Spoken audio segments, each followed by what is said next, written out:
A fitting introduction to today's live stream. Welcome, A Better Official Live. We have basketball rules expert on the agenda, and that was very fitting given our circumstances here at the A Better Official World Studios. Supported by my phenomenal tech team, Gus and Oliver. They are working hard behind the scenes to make things happen for the show today, and it is crazy town here at the studio. That's all we're going to say about that. Amazing. I'm a little worn out because I had a game last night. Oh, wait a minute. My game was canceled. COVID. Cancellation. My game on Friday, though. No. Canceled. COVID. Got emails from assigners yesterday said League A shutting down till the 18th. League B shutting down until the 21st. The teams are basically unable to field teams, and after the holiday season, it's no surprise. But essentially, I think here in the San Francisco Bay Area, we're getting to a situation where things are going to be put on pause for a couple of weeks. I hope you people have more success in their areas with their games in that fashion. But here in the Bay Area, we are grinding to a halt. I have a JC game on Saturday. Do I expect it to happen? No, I do not. We'll see. Oh, my.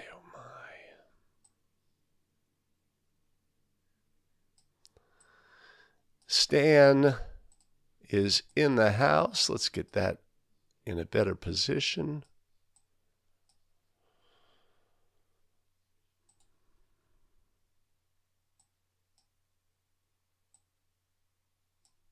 I don't understand why that does that. Try one more time.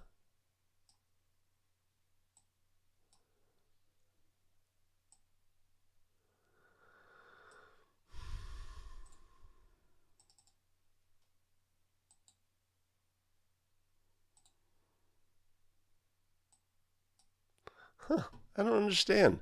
Hey, Les O'Connor is in the house. Les, we have not seen you in a while. What is going on in beautiful Chicagoland, or like the kids would spell it?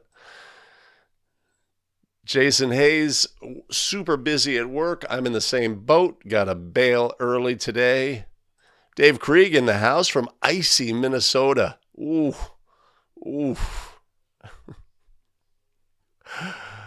Oh, man. We dipped down into the 20s here in the beautiful San Francisco Bay Area, where I'm sort of in an inland valley. Yeah, man, come on. You guys would probably appreciate that, but it was cold to me.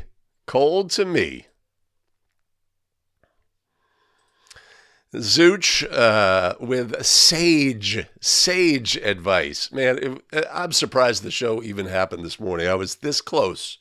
But my tech team encouraged me. They said, Greg, no, the show must go on. Cobble together your changes, your format, and make it happen. So always, as the Zooch says, always take the over. If history is any indication. Reliable ref from North Carolina. Reliable, good to see you. Joining on the live stream. That's tremendous. A new face or a new avatar.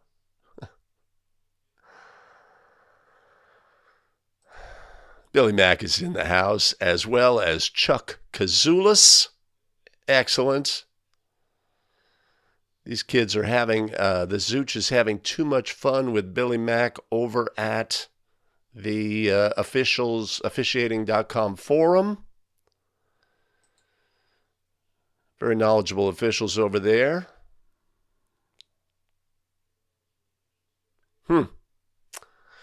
Les, that is good.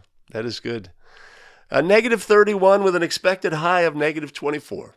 Mike Goodwin, you will always top the team, although I guess Minnesota always has a chance of competing. But man, oh man. And then we got a big announcement here. Dr. Phil says, daughter is in labor, a new grandson on the way. Hello! Wait a minute. That is not an appropriate... There we go. Excellent, Phil. That is awesome. Is that your first grandson or child?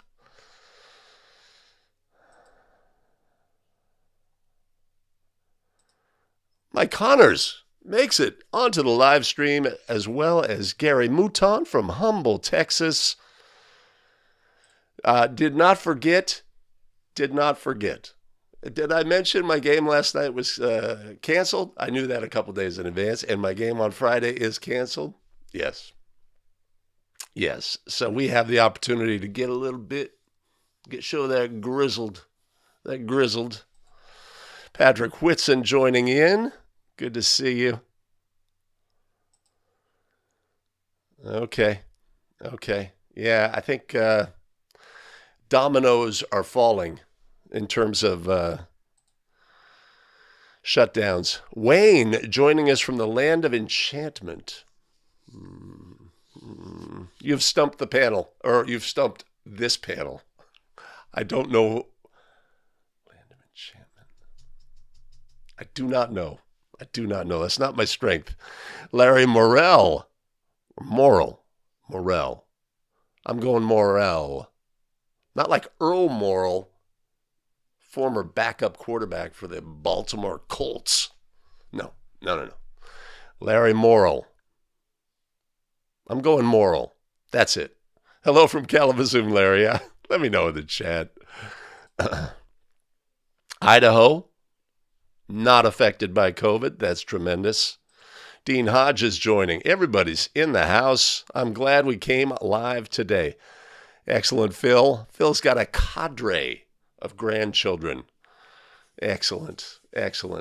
Congratulations, Phil. That's awesome. Wayne, the land of enchantment. The land of enchantment is New Mexico with the excellent. Moral, like the mushroom. And Chris Janish is in the house. Awesome. Okay, enough of this yammer. I got to get this show done and happening. Yeah, I could do that there. And we could say, let's take a look at the rundown, as we like to do. Of course, every Wednesday, including today, basketball rules expert, 7 a.m. Pacific, 10 a.m. Eastern. And then on Friday, 5 Play Friday Live, we look at game video, analyze all the things, and get better as basketball officials. Yep. If you are new to the live stream, put your name in the chat. Let us know where you officiate from. I'd be pleased to meet you. If you're new to me, my name is Greg Austin with A Better Official, and we live stream every Wednesday and Friday. We got a great community of officials here in the chat, and we all get better together.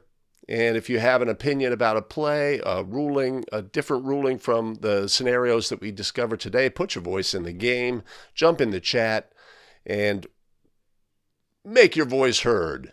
Excellent. If you have a rule scenario, a play scenario, something that's occurred in your game, let us know. We can always discuss that as well. And if you could take a moment just now, you have an opportunity to share the stream. There's a YouTube link down below. You could share it on the socials, on the Twitter, on the YouTube, or on the Facebook. How are you going to share on the YouTube? I don't even know that. Why do I put that there? I don't even know. I don't know. Oh, awesome. So we started, I had not publicized, I had not created the live stream in YouTube because we were really on the fence about whether it was going to happen today. We made some changes. Of course, we always make changes, right? We can't leave well enough alone, but we're making the shift from, right? So we got into sort of a testing format where here's a test question, here's 4 possible answers, evaluate, et cetera, et cetera. There's basically, in my mind, there's sort of like 3 ways to go through rules scenarios. One is test questions, right? Really straightforward. Here's the scenario, A, B, C, or D, right? Make your choice. The answer is there and available to you to evaluate, right? And then a previous format that we use is, were the officials correct, yes or no? And that's what we're returning to today. And that is, here's a scenario, here's a ruling, a possible ruling, is this correct or not, right? So we have that to make our judgment against. And then the third would be, the really the most game-like situation is, the third one would be, here's the scenario, make the ruling, right? You don't get to say, oh, that's incorrect, that's correct. You don't get to say, oh, it's one of these 4. You have to determine all of the things, right? So those are there.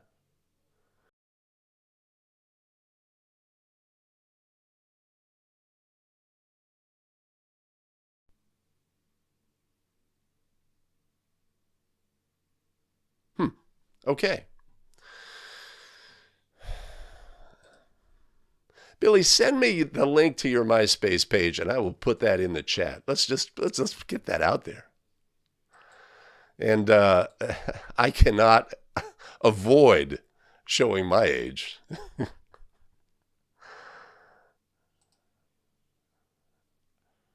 Paw. What's a paw? I don't even know.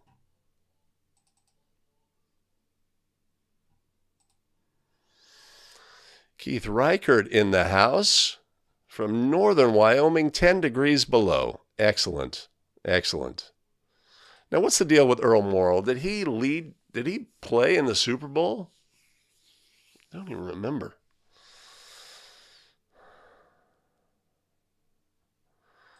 And Aaron Bender joining from Madison, Wisconsin. Awesome. Okay. All right. Enough of that. Yammer.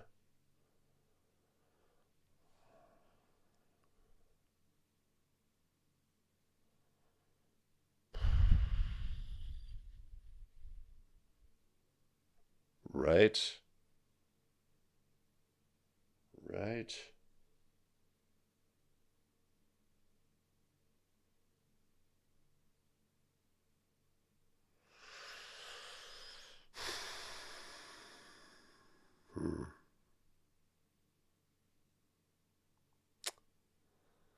I'm reluctant to make this happen. Let's see.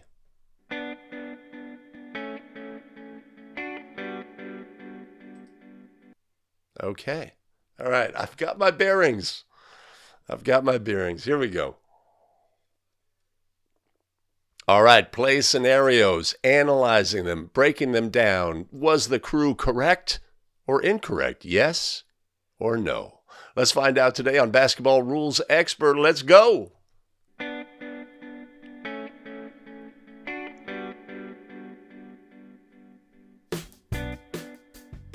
Greetings and welcome back to another episode of the Basketball Rules Expert, the YouTube show where we take National Federation of High School Basketball rules and we lift them off of the printed page, breathe life into them, simplify, clarify, amplify, so that we can take the rules with us onto the basketball court where it is most important. Greetings again, everybody. My name is Greg Austin with abetterofficial.com. I've been a high school basketball official here in the San Francisco Bay Area for over a decade. Consider myself to be knowledgeable about the rules of basketball, and this show is all about helping you on a journey to becoming a basketball rules expert as well. If this is the content that you find valuable as a basketball official, time to do all of the things. Hit the like button below, the subscribe button, and the notify button so you don't miss out on any of our new content. We live stream every Wednesday and Friday. Join us for the live stream and put your voice in the game. Excellent. Allow me to take a moment to thank those who fuel our show, our tremendous show supporters: Charles Fogel, Fred Thompson, David Barnett, Nick Hahn, and Janice Brown. Much appreciated and much love. You want to support the show, there'll always be an opportunity. I'll put a link down in the show notes below.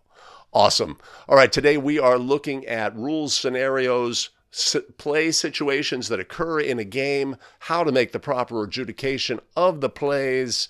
Let's get started with our very first play scenario.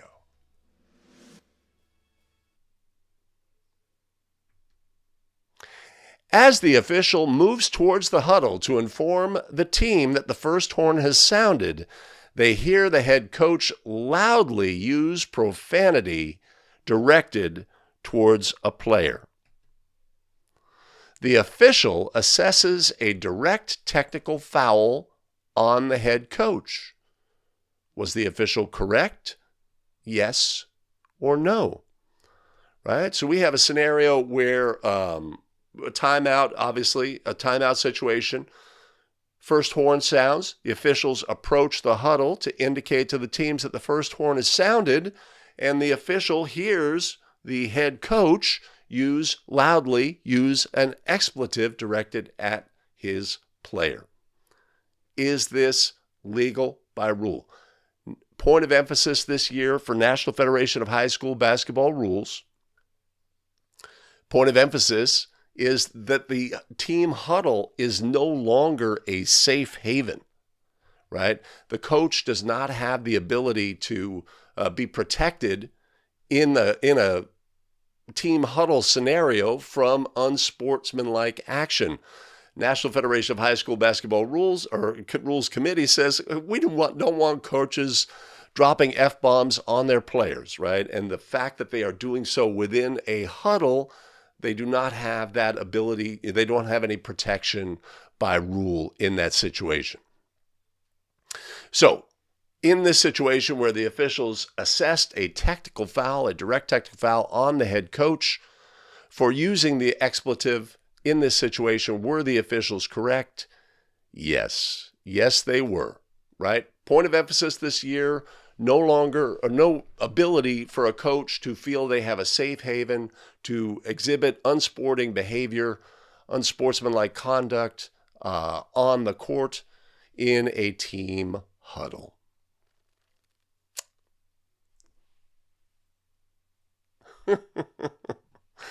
So my question is, has anybody ever assessed a technical foul in this situation?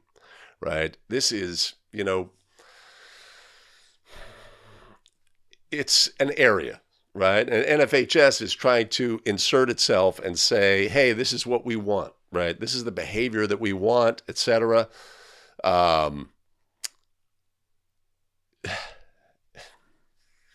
But, you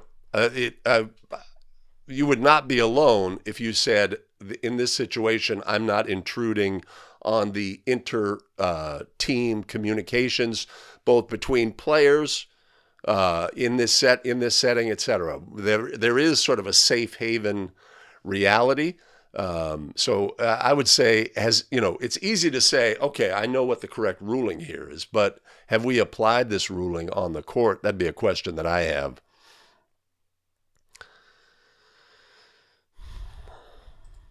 Mike says, not a haven for profanity. Dave Krieg, would.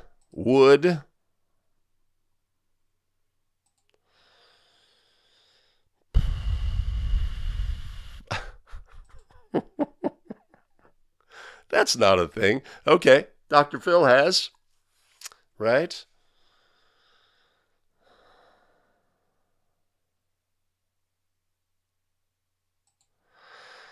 And Les O'Connor has, of course, the practical approach here is to read the room, right? And that of course is what NFHS is fighting against. They're down on the beach, trying to sweep sand off the. Yeah, it's a challenge. I mean, you have to understand that many, if we look at 100% of all National Federation of High School Basketball officials, how many in this exact situation, right? We approach the huddle, or we're aware of the huddle, and there's inter-team communication. Maybe an assistant coach is getting into the face of a player, and this is the way that team communicates with themselves, right? They use a language, but that is just how they communicate. And when he's in the saying, you got to get your effing butt down the court and hustle more on that play, right? So it is what it is.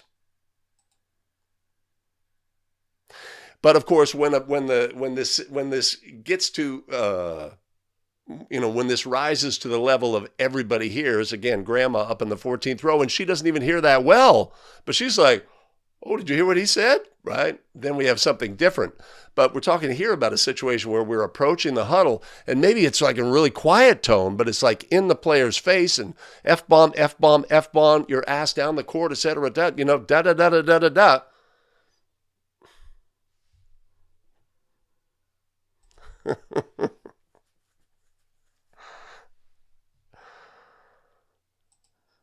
Yeah. So it's easy for NFHS to say, this is the rule, this is the point of emphasis, not a safe haven, etc. But in practice,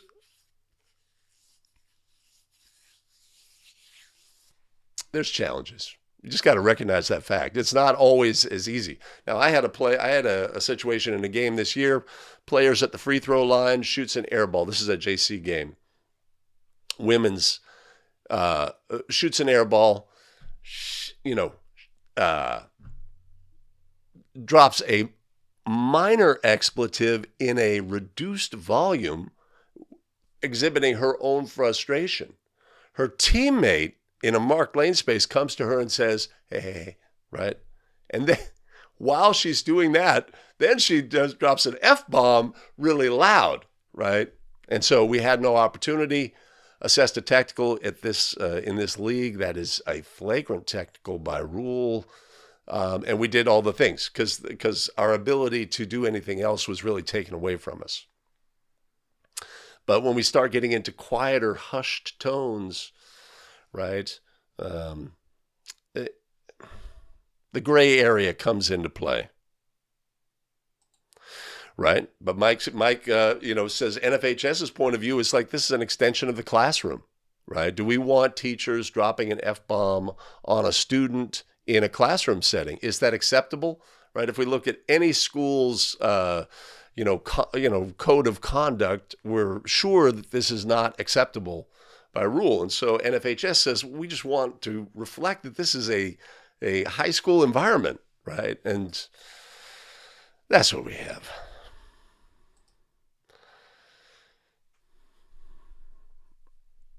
Oh, co-curricular.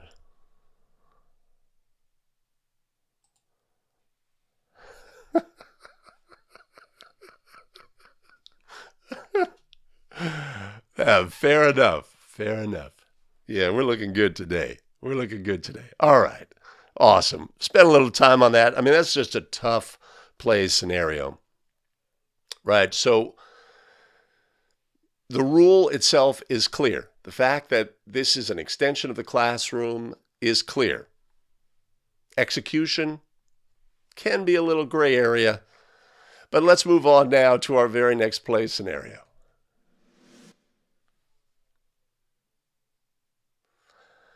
Player A1 is trapped near the far sideline by B1 and B2. The center official hears a request for a timeout and turns to verify that it was Team A head coach requesting. The official then turns back to the court and sees that the ball has become loose. The official does not grant the timeout request. Were the officials correct?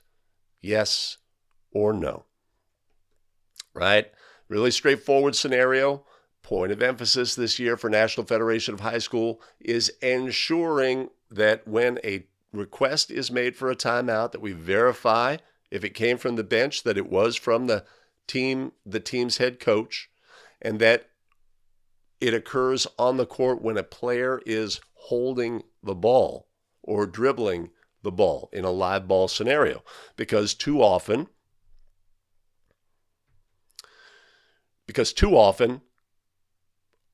timeouts have been granted erroneously, either where a head coach was not requesting, or it was someone other than the head coach requesting, or in fact the ball had become loose and was no longer in team control when the request and the granting of the timeout was made. So it's a point of emphasis this year for officials to verify that the head coach is the one making the request, and that during the request, the team maintains team control and has player control on the court, a player holding or dribbling the basketball. Obviously, when we have a team control scenario, ball is deflected by the defense, the ball is loose on the floor, we have team control for the team that had it, but we do not have the ability to properly request and be granted a timeout in that situation.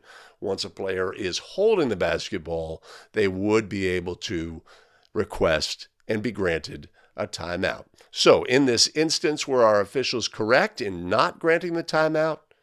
Yes. Yes, they were.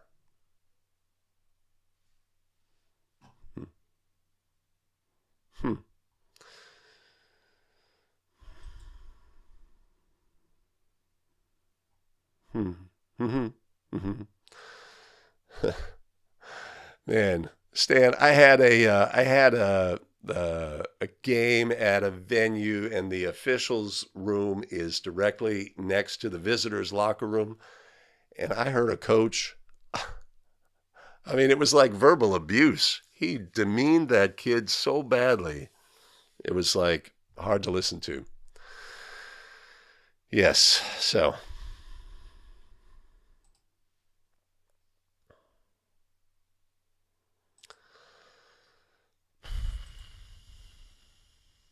Audible and visual request is needed. Point of emphasis.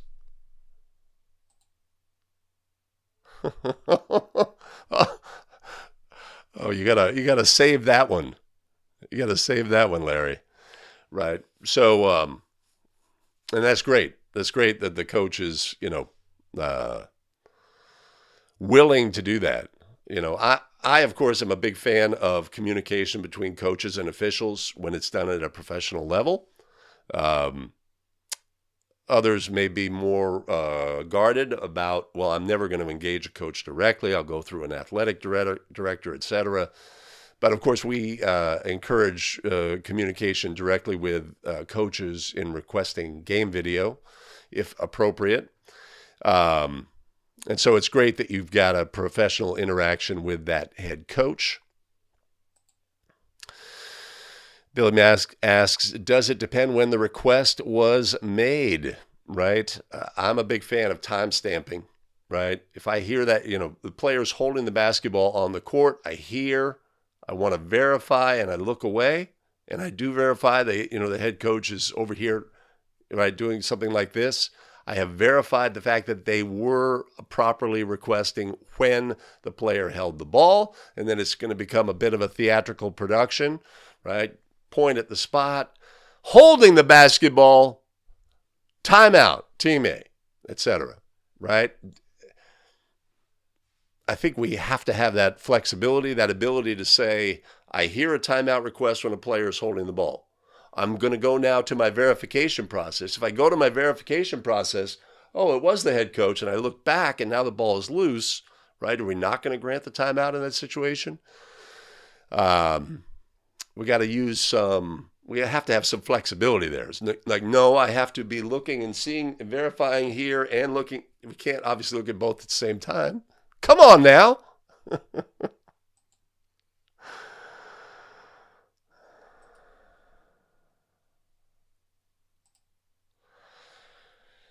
Right. Ed Harris in the house. Good to see you, Ed. Edward.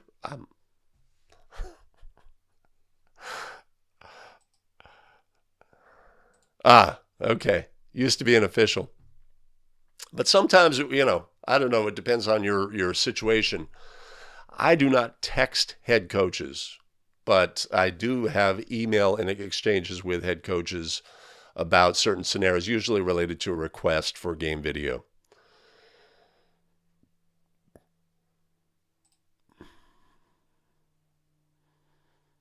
Yeah, Mike. So I'm with you 100%. It's a big theatrical production. If there's any question, right, we've got a situation, player holding the ball, even for an instant timeout request, right? If there's any sort of even delay in the verification process, it's like it's all becomes a big theatrical before, or usually I will go to the spot and I'm saying, here, holding the basketball, timeout over here, right? Or something like that. Okay. All right, we're good to go, Ed. I appreciate that. Okay. So, point of emphasis this year, proper verification of timeout requests before granting. Let's now look at another play scenario.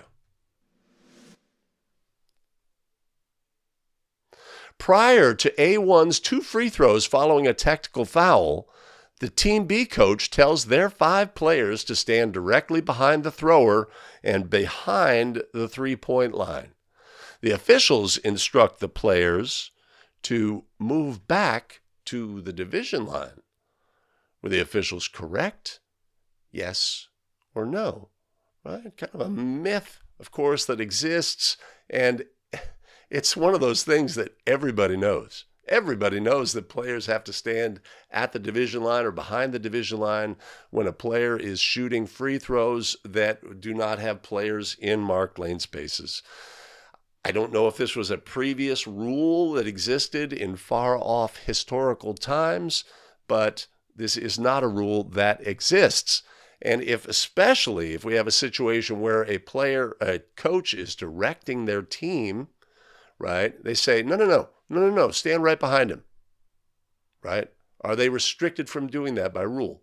No, they are not, right? They can stand anywhere. So the restrictions on those players specifically just relate to restrictions on players who are not in marked lane spaces. If a player is not in marked lane spaces during a free throw, they must be behind the three-point arc and the free throw line extended. And if they are legal. Now, they are not allowed to distract the thrower, right? They can't stand there and wave their hands or yell loudly or anything like that. But they are allowed to be at that place on the court. And if we're directing players erroneously, no, you can't stand there during this situation, then we get ourselves into trouble on that play, right? So in this instance where the head coach said, hey, I want my players to stand in the front court, and the officials directed the players, no, you have to stay behind the division line. Were the officials correct? No, they were not.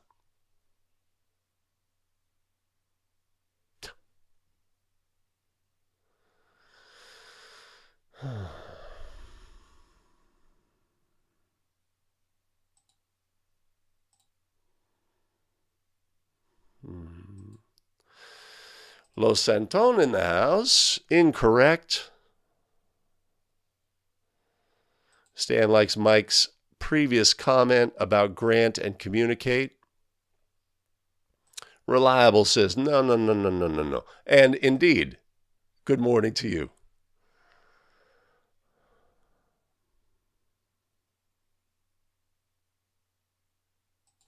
Ed had this play on Saturday, lost possession when a coach is requesting, right? And we expect pushback there.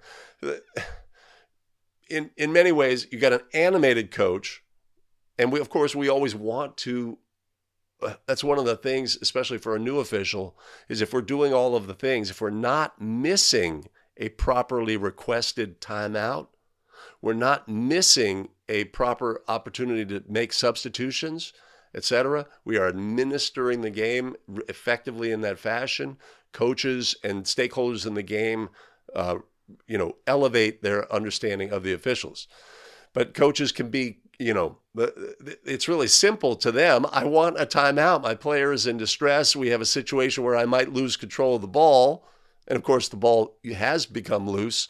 And they think, oh, I still have the ability. Give me that timeout. Right? So we expect that frustration to come in that situation. Good morning, Bond. James Bond.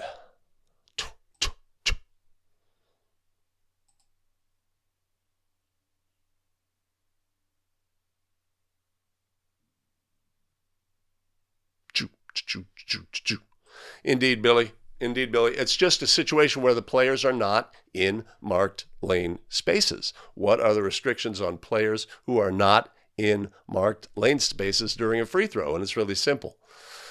But the game goes on. We have a tactical foul free throw. Everybody moves back. We're not going to direct them. No, hey, you don't have to be back there. You can stand up here. It's just like the myth continues, right?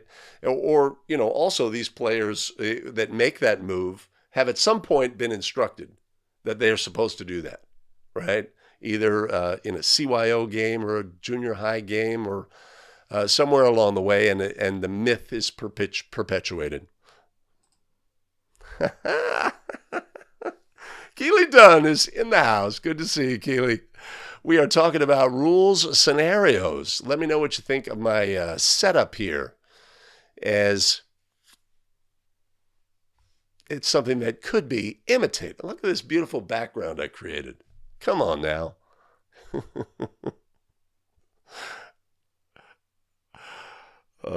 Awesome. Okay. All right. A myth perpetuated. I see.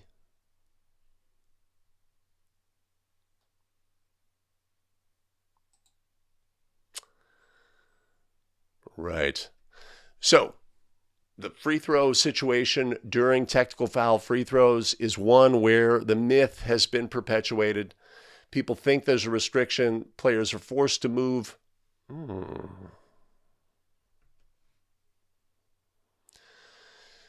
Behind the division line, but by rule, that is not a restriction that is on those players. It's a myth. It's one we deal with. It's part of the game. There are many myths, right, that we deal with the stakeholders in the game. It's just what we do. But we obviously don't want to be affected by any misperception about rules and restrictions on players in this situation. All right, tremendous. Let's move on now to our next play scenario. During a throw-in, A1 fumbles the ball inbounds onto the court. A1 quickly recovers the ball while they are still out of bounds. A1 then passes the ball to A2, standing in bounds. The officials rule a throw-in violation. Were the officials correct? Yes or no? Right? So a player has the ball. The throw-in has begun. It is at their disposal. Either they have picked the ball up after a made basket, the official begins their count, the throw-in has begun, or they were handed the ball by the official, they are holding the ball, the throw-in has begun, or they were bounced the ball by the official, they are holding the ball, and the throw-in has begun.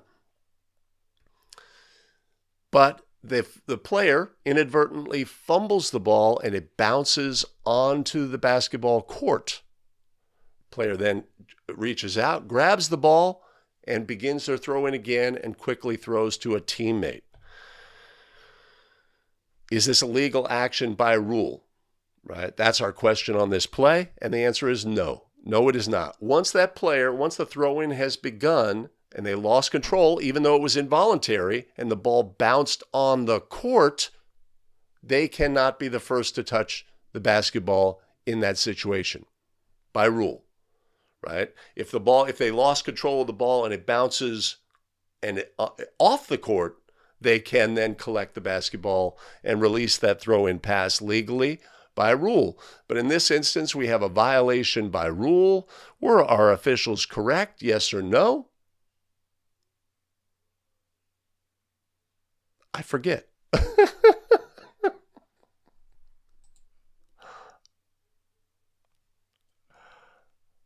Yes. Were our first officials correct? Yes or no? Yes. Yes, they were. Oh, I forgot the ruling on that play. Thanks, Ed. Thanks. I made that. It took much longer than I thought it would to make it. Jeez Louise, it was amazing. My brain could not figure things out. Right. So if we look, Mike, at the question, the player was holding the ball for the throw-in, right? Once they are holding the basketball, the throw-in has begun.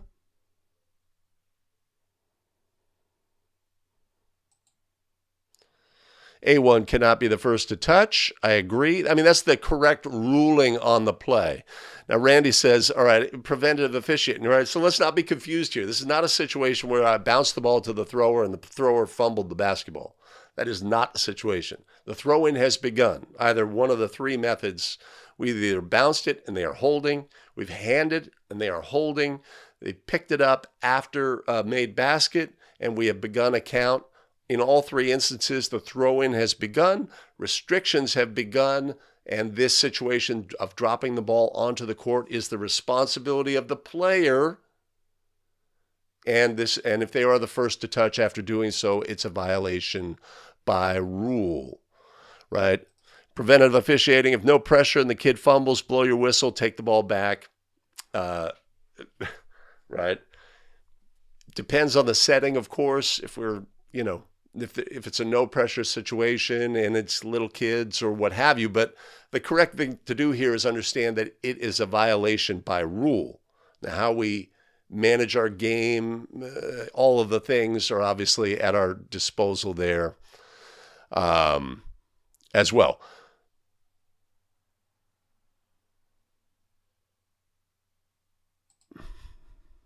Indeed, reliable. Once it was on the court, we need a touch by a teammate. So what a thrower, it cannot be the first to touch, right? Another player on the court must touch the basketball before our thrower can reestablish inbounds and touch the basketball. That would be our restriction in that situation. Oy, oy, oy. It's going to...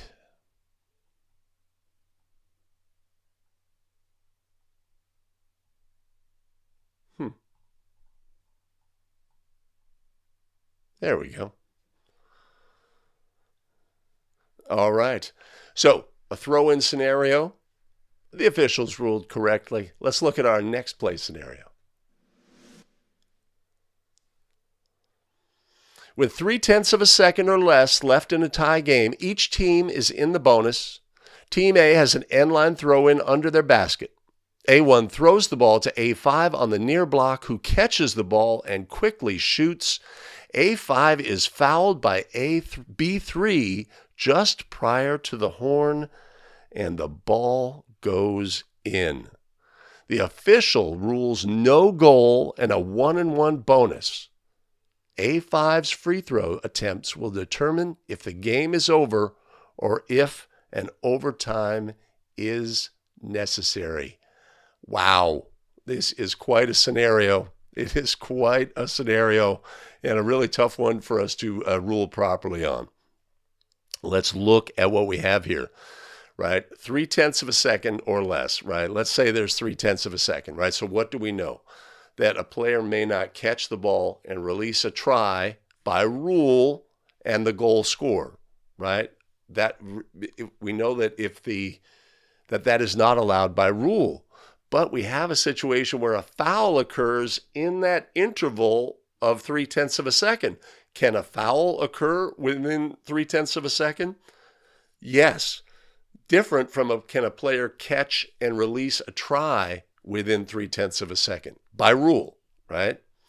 So we have a situation where the player is not allowed to catch and release a try, even though in this situation the ball went in the basket?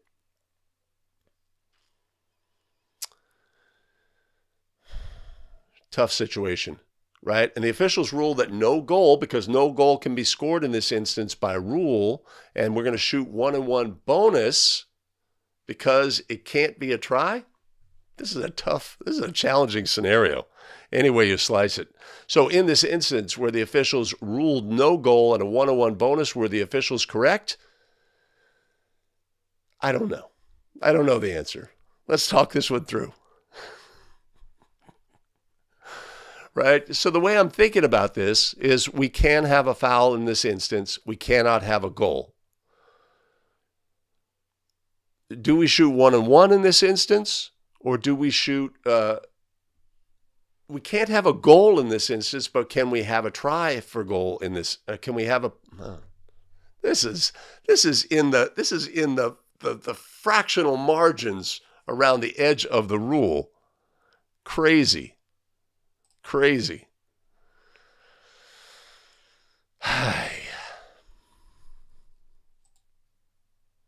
Mike Connor says yes. So Mike, we're going to shoot 1-and-1 bonus free throws, and we're not going to shoot the try for 2 for a goal. Yeah, Les, that is not the case. There's a case play that says we are going to shoot free throws in this situation, right? And your statement here is one that I thought as well. Once A5 catches, the game is over. But it's not. It's not. That's an incorrect language in this situation. Once A5 catches, they are not allowed to release and have a goal scored by rule. But we can have a situation where the player catches and is fouled, and we count the foul, right? Again, this is right. This is a super rare circumstance, but one that we can look at by rule.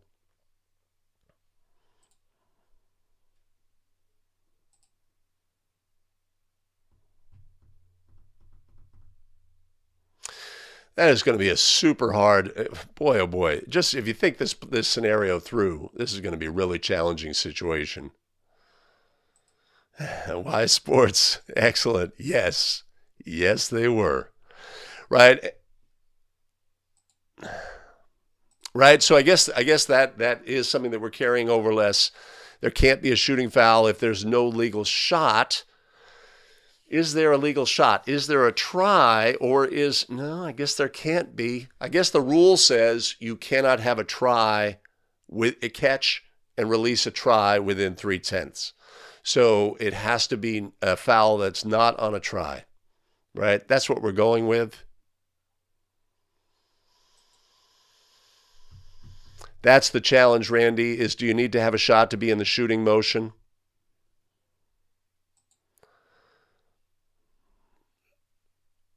Common foul. This is just a sit around the campfire and discuss the vagaries of the rules of basketball scenario. Have you ever had this in your game? No, you have not. Right? If you have, I take it back. Yeah, reliable. There is a case play on this scenario, but just like Les, to me, the way I always explain it is once they catch the ball, the period has ended. But what this case play says is no, that's not the case. And so that using that language or using that mindset is one that can lead us to miss this scenario here.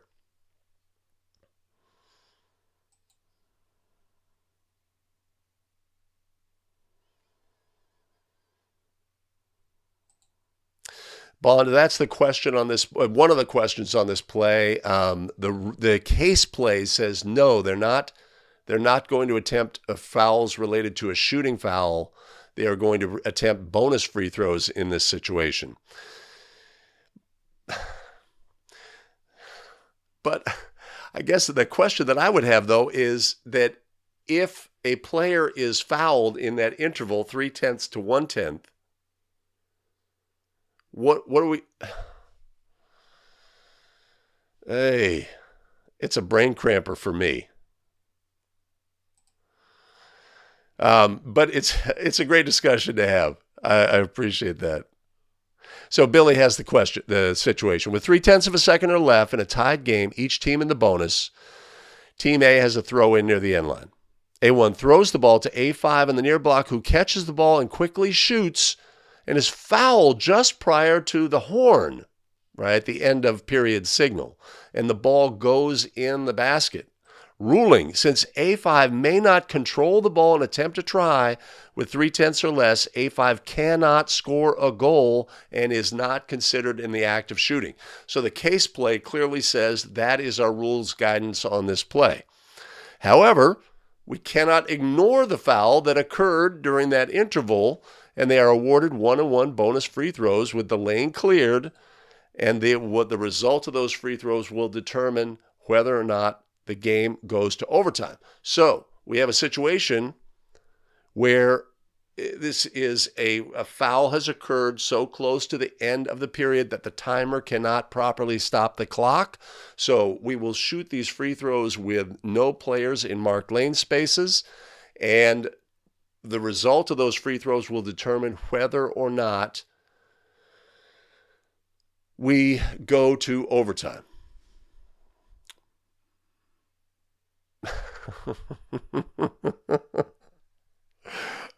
Well, and what we like to do, of course, is take any rules adjudication and put it into an end of game scenario, right? Now, we can't put this scenario into anything but an end of game scenario. We could have an end of period scenario about how to properly adjudicate whether we're shooting bonus free throws, right? So this play occurs at the end of the second period. We're going to treat it in the same fashion. But then we can always elevate and say, okay, you're going to put it in an end of game scenario, but are you going to put it in an end of game scenario in a big game or in a playoff game or in a state final, etc.? That is amping the elevation.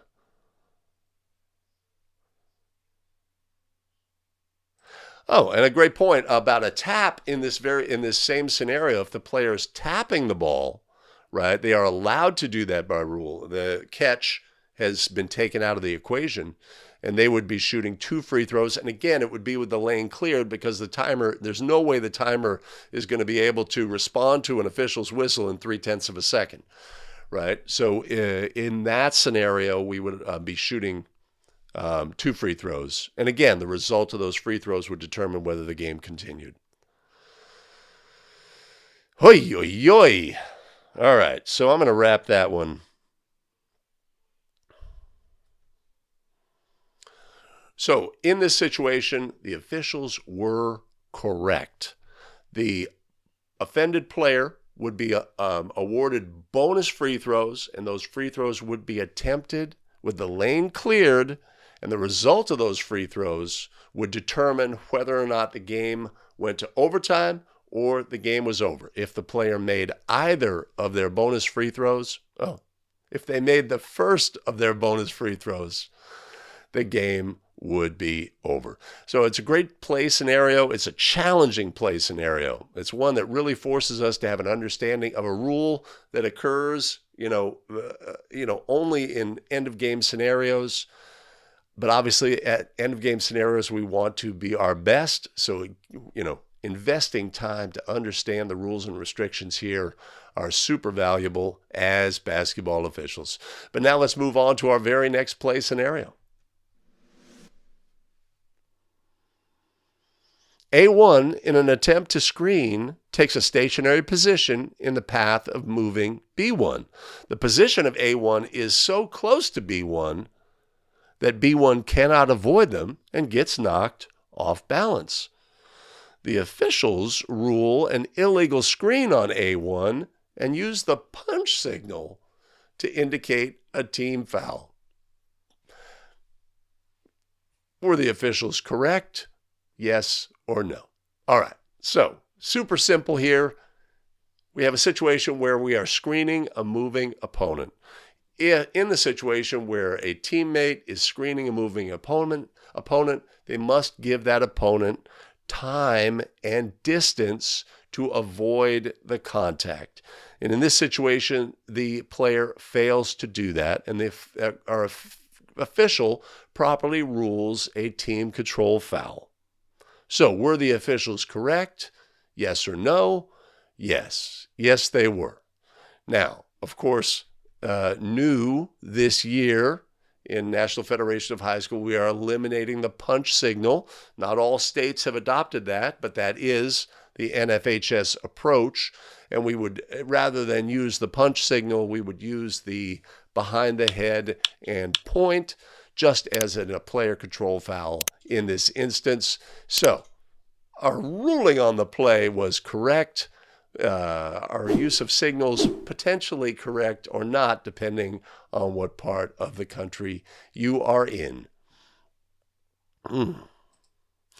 Yeah, baby. Yeah, I'm all about the Hawaiian punch.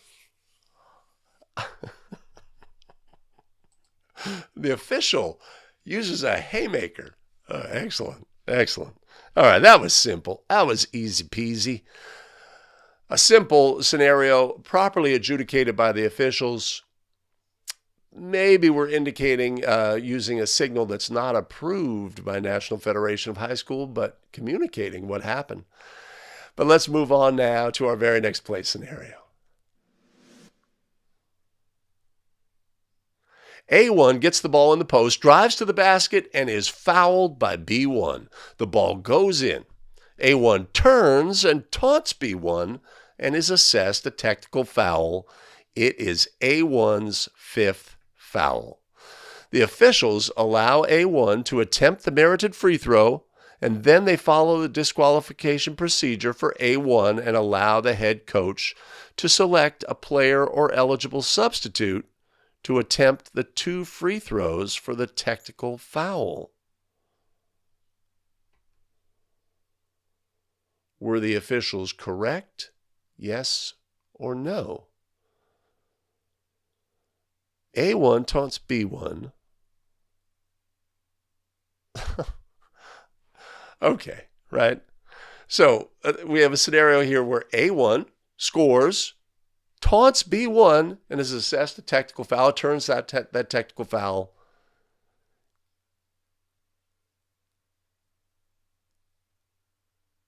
Okay. All right. So we have an and one situation here. We're going to award a free throw related to that. And then our officials have screwed this play up. Let's look at it one more time here. The officials allow A1 to attempt his merited free throw. That is incorrect. And then they follow the disqualification procedure and allow the head coach for Team A to select a player or eligible. I don't understand that. Who wrote this question? Right? So let's go with the important part of the question here. We have a situation where a player is awarded a merited free throw, but has been disqualified with their fifth foul. Is that player allowed to attempt that merited free throw? No, they are not. The correct adjudication here would be to inform the coach, hey, coach, that player has 5 fouls, and who attempts their merited free throw? Their substitute, right? And the head coach for Team A would send a substitute into the game. That substitute would attempt the merited free throw with the lane cleared, and then Team B would attempt their free throws using any player or eligible substitute. So, a simple scenario, one that's made complicated by a poorly worded question, but in this situation where a player is awarded a merited free throw, and they then commit a foul and become disqualified by rule, they are not allowed to shoot that merited free throw. We go through the disqualification process. Coach, that player has 5. Need a substitute. Substitute comes in and attempts the free throw by rule. Ay, ay, ay.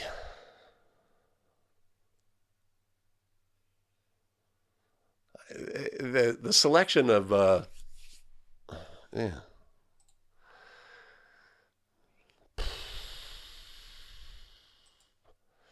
disqualified, yes, Yes, yes. Who is the R? Who's our crew chief with Curly, Mo, and Larry? It's got to be Mo. No. Larry. Billy Mack, here you are. I'm showing my age, but I do not know. I know who Curly is. Huh. Do I? I don't even know.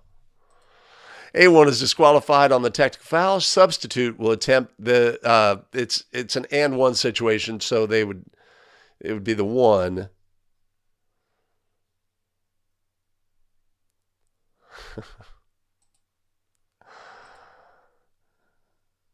Yeah, Keith, less use the slash, right? And it's not a heinous crime to say ejected, right? The heinous crime would be if we directed the player to leave the visual confines inappropriately, do an actual ejection. When we refer to a disqualification of a player, many officials use the word ejected. We know what they mean. We know what a proper disqualification procedure is. We know that players are disqualified to the bench. We know that there may be circumstances where it's appropriate for that player to leave the visual confines under supervision, right? So using the language may potentially imprecise, although Les obviously knew the distinction. But that's what we have on that.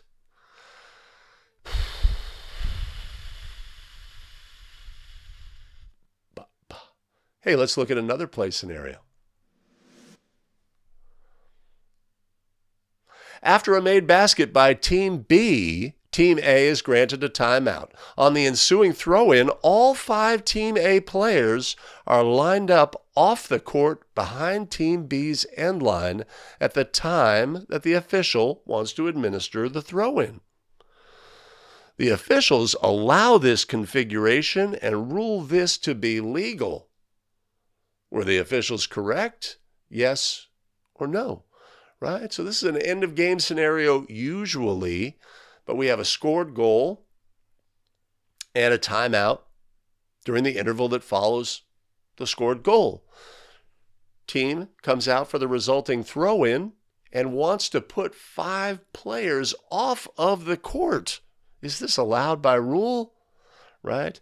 So we need to know here is what are the restrictions on players in a situation where it is a non-designated spot throw-in after a scored goal. How many players can be out of bounds by rule during the throw-in?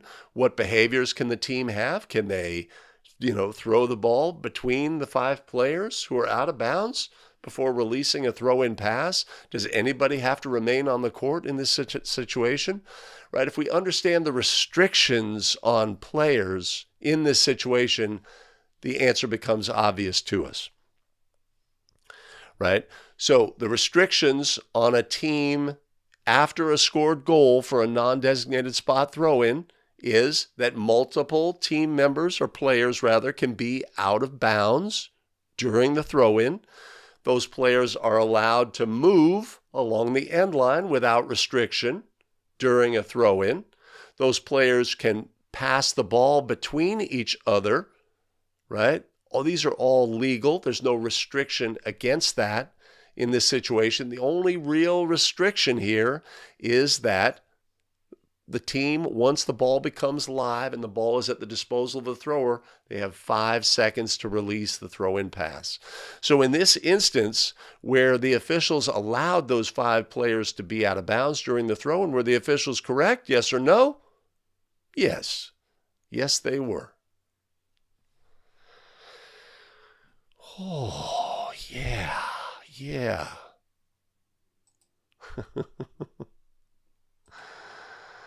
Wayne, legal play. You are absolutely correct. And we're correct on the language. Everyone can be out of bounds. What if they bring a 6th team member off the bench? No. Right? I guess the other restriction is that our thrower has to release the throw-in pass between the sidelines, right? Our thrower can't be outside the sideline. Could our teammates of the thrower be outside the sidelines in this instance? Oh, that's a good follow-up question. I don't know. I don't know if this seems pretty common. This is definitely filtered down to the high school level. And it's almost always going to be an end of game scenario that a team is going to break this out. And of course, at the end of game scenarios, we want to be at our best as basketball officials. And obviously, if it was a designated spot, it would be illegal. Oh. And that's our key restriction, is that the throw-in pass must be released within 5 seconds, right? So if I've got a teammate who's out of bounds and I pass the ball to them, this is not considered the release of a throw-in pass. It is that ultimate pass to a player, pass directly onto the court, that would be the restriction.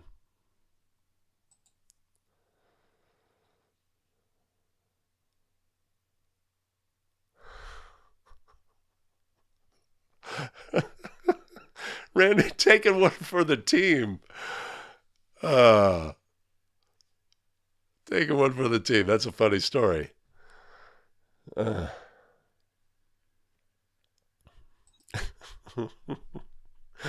yeah, that would be quite a scenario. Of course, in this situation, the clock wouldn't be running. But yeah, if we awarded a new 5-second count for each pass, right, we could exhaust the clock. All right. Let's see. Let me see where I stand in remaining questions. All right.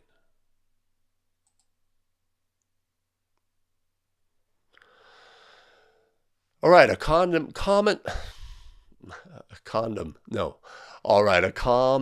end of game scenario tactic. 5 players out of bounds for a throw-in after a scored goal and after a timeout, one that we want to adjudicate properly by rule, and this crew did in this instance. Let's look now at our next play scenario. A1 scores a goal to give Team A 2-point lead with just seconds remaining. A11, A12, A13, and A14, believing the game to be over, run onto the court to congratulate A1 despite there being 3 seconds remaining. The officials assess bench technical fouls on all 4 team members and 4 indirect technical fouls to the head coach. Were the officials correct? Yes or no? End of game scenario. Confusion by team members on the bench, thinking the game is over, run onto the court and delay the game. The officials assess technical fouls to each of the 4 bench personnel and 4 indirect technical fouls on the head coach. Were the officials correct? Yes or no in this situation? So, the clock is running in this situation. Teammates of a team that's ahead, excited, thinking the game is over, come onto the court. The officials stop play, assess technical fouls in this situation. Is that the appropriate ruling here? These team members have delayed the game, and it is appropriate to assess a technical foul. But do we assess in this instance 4 technical fouls and as a result eject the coach because they receive 4 indirects in this scenario? And the answer here is no. This would be incorrect. When you have a situation where multiple team members from the bench display an unsporting behavior or a behavior that rises to a technical foul, the rules say, okay, we're going to treat this a little bit differently. Now, if one player had run onto the court, that would be a technical foul on that player, right? A team member, it would be a bench technical on that player. If two run onto the court, we say, well, wait a minute. It's not going to be one on each. It's going to be one collectively. If team members are in a bench area and after warning refuse to sit, it becomes a problem. There's 5 team members standing in a bench area. We assess one technical foul for the behavior of the 5 players collectively. In this situation, we'd have one technical foul for the behavior of these 4 players who entered the court collectively. So we would assess that technical foul. It would be an indirect on the head coach. But in this instance where the officials assessed 4 technical fouls and 4 indirect technical fouls resulting in the ejection of the coach, were the officials correct? No. No, they were not. Yeah, that's a lot of work. Oh, man.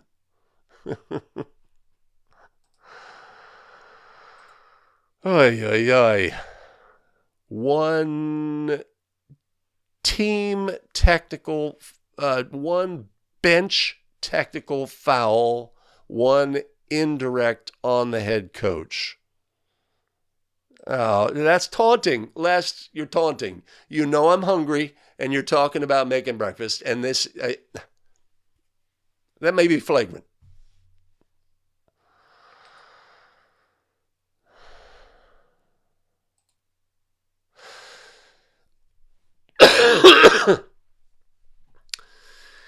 Excellent. Hey, Mike, thanks for bringing it up. There's a case play that says in certain situations, we treat behavior of bench personnel collectively as opposed to individually. In a fight situation, in a fight situation, we when it comes to the indirect technical foul portion, we treat those players who leave the bench area in a collective fashion in terms of one indirect on the head coach.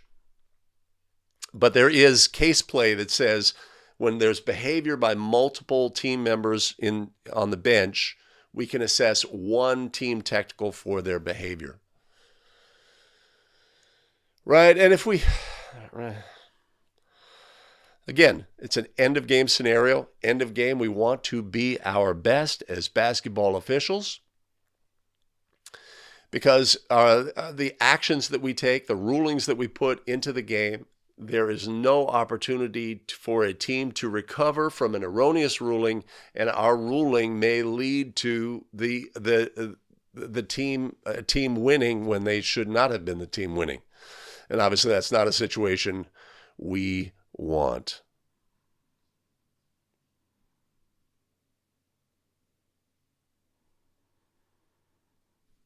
10-5-4 sit B. Okay. End of game, we want to be our best. That's a takeaway there as well. But let's look at our next play scenario. Team members A11 and A12 are standing in the bench area during play despite a previous warning by game officials that they remain seated. The officials assess bench technical fouls on both team members and 2 indirect technical fouls on the head coach. Were the officials correct? Yes or no? Right? Similar play scenario, right? And one that brings up the same point as the previous play. In this instance, we are assessing the behavior on 2 team members in the bench area, but we are treating them collectively. This would be one team or bench technical foul by rule and one indirect technical foul on the head coach. Case play supports this. In this instance, we're going to treat those team members' behavior collectively. So on this play, where the officials assessed 2 technical fouls and 2 indirects, were the officials correct, yes or no? No. No, they were not.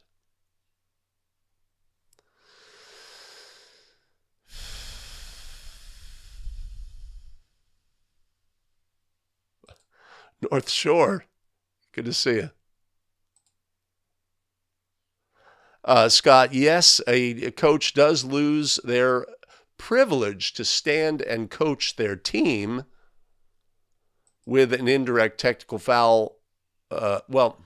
Scott, so let's be clear here. We have a technical foul, a team technical foul for collective behavior of bench personnel. Team technical foul. We have a bench technical foul collectively on multiple players. The correct adjudication is a bench technical foul for the behavior of multiple team members. Anytime there's a bench technical foul, it is also the responsibility of the head coach. So we have a technical foul on the bench. We have an indirect technical foul on the head coach. The result of the indirect technical foul is the loss of the privilege to stand and coach the team. It is so hard to talk about players on the bench when they are not players, but to not refer to them as players. It is one of the most challenging things to do, and it's a distinction that, of course, we want to be pure about, but one that, just like when we're talking about disqualifying versus ejecting, everybody knows what you mean, but it's a challenge to have precise language in that situation. Oy, oy, oy.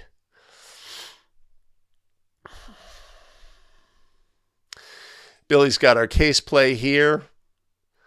All of them are standing during a free throw. The infraction is detected. How many technical fouls are assessed? Ruling this in a situation, right? And this is our key language here, where multiple similar infractions occur at the same time. It is not the intent of the rules to penalize each individual infraction as a separate technical foul. One technical foul is charged to Team A and is also charged indirectly to the head coach in this situation, resulting in the loss of coaching block privileges. A little extra text there, right? So the concept here is clear by rule. Our concept is multiple infractions by multiple personnel on the bench is to be treated collectively. One technical foul assessed, since it's a bench technical, indirect on the head coach. And that's what we have on that. Oh, we're getting to my favorite part of the show, our final play scenario. A1 is dribbling in the front court. B1 reaches and deflects the ball, which hits A1's knee and caroms into the backcourt. A1 runs to the backcourt and is the first to touch the ball. The officials give the approved NFHS signal for a deflection and rule this to be a legal play. Were the officials correct? Yes or no, right? Very common scenario, one in National Federation of High School that always brings energy from the stakeholders in the game. Players dribbling the ball in the front court. Defender deflects the ball. The ball caroms off the ball handler's knee into the back court. Ball handler retrieves the ball in the back court and is the first to touch. Is this a violation by rule? Right? And the rule here, of course, is simple. There has been no loss of team control with the deflection by the defender. So our team had team control on the court. They were the last to touch or be touched by the ball in the front court, and they were the first to touch the ball in the backcourt. That is a backcourt violation by rule. So in this instance, were our officials correct? Yes or no? No. No, they were not. Now, we've made a couple of errors here. One is we've said this is a legal play. That is incorrect. And it's also the incorrect use of the signal, right? The signal is not used to identify that the ball has been deflected, but rather that the ball has been deflected into the back court. So, incorrect use of that signal in that instance. right? So why do we have confusion about this play? Well, this play is adjudicated differently at different levels. NCAA men, once the ball is deflected and the loss of control from the deflection, then that backcourt rule does not apply. Same with the NBA, right? So who are stakeholders in the game? They're fans of basketball. They watch NBA games. They watch NCAA men's games. They have an understanding of the rules based on that, and then they think that it applies to a high school level. Usually when you properly rule this play to be a backcourt violation, we get all sorts of pushback from the coach, and they're over on the sideline doing this, right? They deflected the ball. Well, how can that be back? They deflected the ball, right? We expect that energy, but of course, in high school, this is a backcourt violation by rule. Hey, Scott, good to see you. Both fouls on the board, 2 shots. No. In our previous scenario, only 1 technical foul. Yeah, I got you, North Shore. That's great advice. The problem is in the application. Once we're referring to, A12 and A13 on the bench, it's hard to say team members consistently for me. Scott, I don't believe you asked your question with sincerity. I think you knew the answer. Yeah. Our fictitious crew. All right, Wayne, good to see you today. Thanks for joining the chat. Backcourt violation. Out of...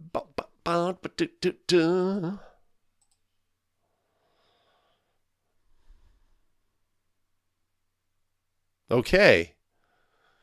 Bond 0304 has a scenario. We could talk about that because everybody knows this situation is legal. But so Bond has throw-in scenario. A1 extends his arms with the ball over the end line. B1 is guarding A1. B1 knocks it away or takes the ball. Is this legal or illegal? You know what's illegal? Is my text here. Oy, oy, oy.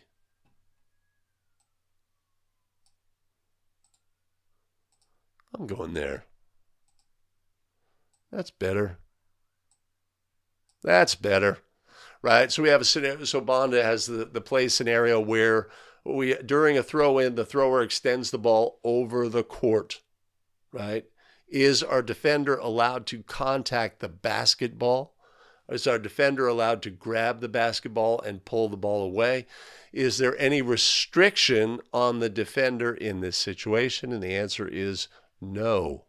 There is no restriction on our defender contacting the basketball when the ball is over the court. There is a restriction on a defender from reaching through the boundary plane and contacting the basketball. That'll be a player technical. But when the thrower extends the ball over the court, the restriction on contacting the basketball goes away. Now, we still have a restriction on contacting the thrower, right? That would still result in a intentional foul by rule. But in your scenario, it is legal to contact the basketball and not dislodge it, legal to contact the basketball and dislodge it, legal to put both hands on the ball and take the ball away. And it's also legal for us to have a held ball scenario where the players are both grabbing the ball so tightly that rough play may ensue, and we can have a held ball. So, and it's obviously a weird part of the rules and kind of fudged in to recognize that this is a possibility and how are we going to deal with it. It's a little non-intuitive. Well, how can a player who's contacting the basketball inbounds and a player who's contacting the ball and out of bounds, how can that be legal? So but that's the one. All right. Okay. All right. Well, I have kept everybody for 90 minutes because I started late. Yeah.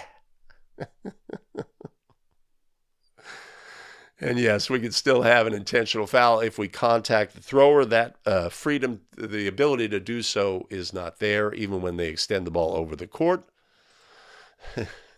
Again, taunting. I'm hungry. Oh, all right. Okay. This is the part of the show where I don't know the transition.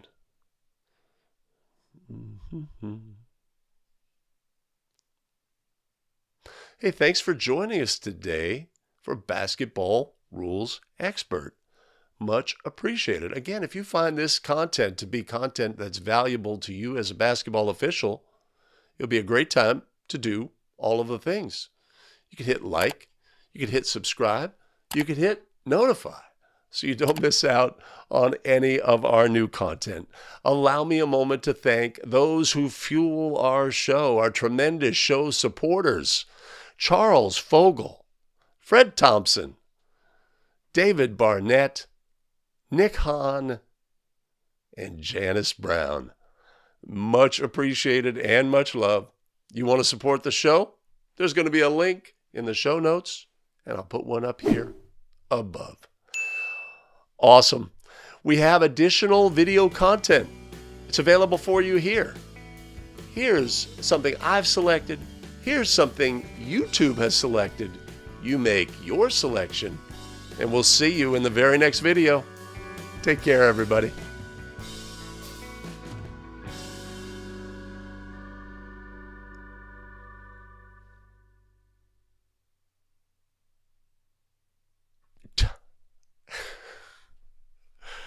Oh, that went pretty well.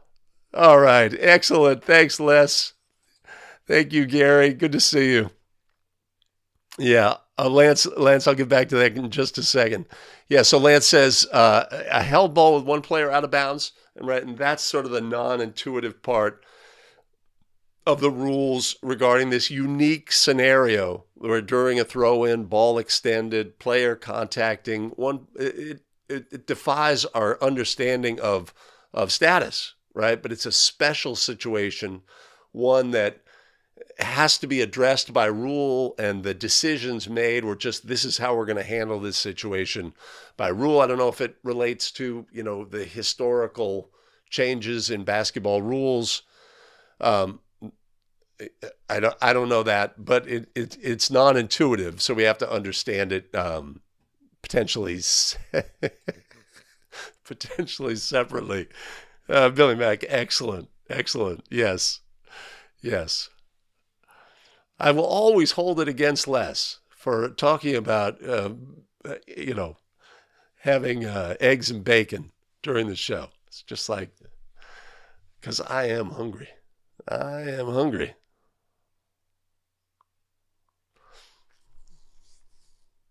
Ed, I don't know the answer. I don't know what you're asking there exactly. If you can clarify. All right. Reliable. Excellent. Well, we're glad to have you for the live stream. Appreciate you joining. Appreciate you participating, putting your voice in the game. Again, I cannot thank enough our fantastic community of officials in the chat, exchanging ideas, opinions, and what they're having for breakfast. Good to see you, Tony. Zooch. Excellent. Oh, yay. Okay.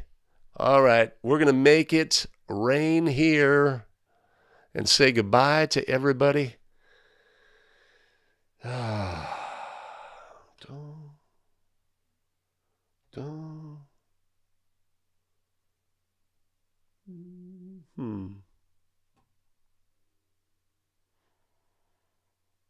All right. The new year is off to a great start. I appreciate everybody joining today. I appreciate my tech team for supporting me in all endeavors here. All mistakes are completely related to them. No, as a crew chief, I accept all errors in the show today. My responsibility.